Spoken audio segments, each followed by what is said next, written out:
We want to go more in depth on the Heat. For that, we bring in the 5 reasons. Ethan Skolnick. Hello, Ethan. How concerned should Heat Nation be right now? It's a 4-7 start.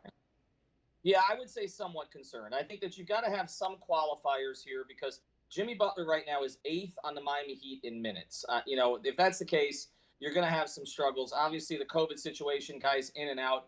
I mean, Iguodala, Olynyk, we're not supposed to be playing that much. But with that being said, you cannot lose by 20 at home to the worst team in the league. I don't care if there are no fans in the stands. You cannot lose to that team with broken down Derrick Rose and Blake Griffin and a bunch of rookies. So they need to get it together. The magic from the bubble is not there anymore. They've got to get used to that, and teams are going to be coming at them hard. 18.3 turnovers per game. That's the worst in the NBA.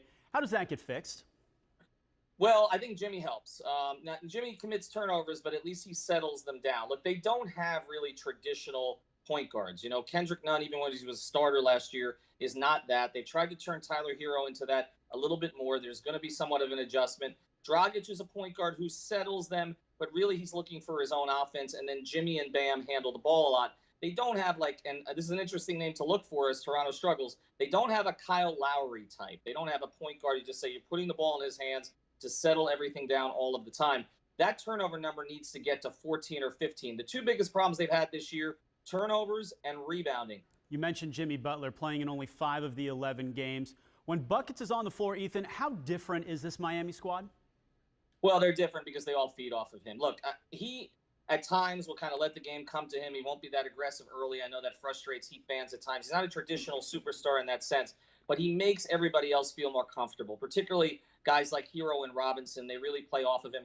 Bam is not comfortable being the lead guy from a leadership perspective at this point. He has the ability, but it's not really in him like it's in Jimmy. They need Jimmy on the floor. The hope is that he'll be back in a few days. Obviously, you see that Jimmy and Avery Bradley are the two guys who are taking longer to get back. I think there's a reason for that. We'll see when Jimmy gets back on the floor, if everything can settle down. But look, he can't be the savior. Other guys are going to have to pick it up defensively. This is a bad defensive team right now. They're committing too many turnovers. The rebounding's not there. Jimmy can't fix all of it. He can fix some of it. Do you think with the pieces in place, this team can get back to the playoffs, or are they going to need to make a trade and go get somebody?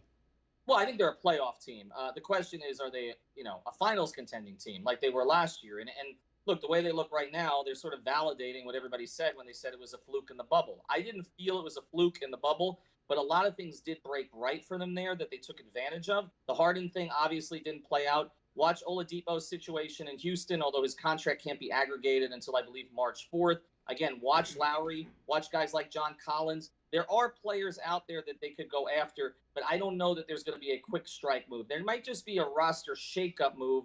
Riley, over the past 25 years, has done a bunch of those. This might be the time for it. Is there a guy on your radar that really maximizes and fits this locker room perfectly? Well, again, I keep mentioning Lowry, and the reason for that is he has a really close relationship with Jimmy Butler. He's in the last year of his contract at $30 million.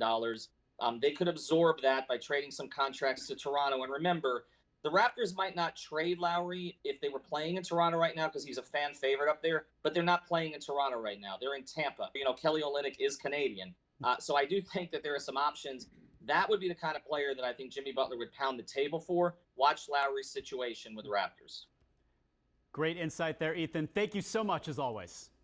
Thanks a lot.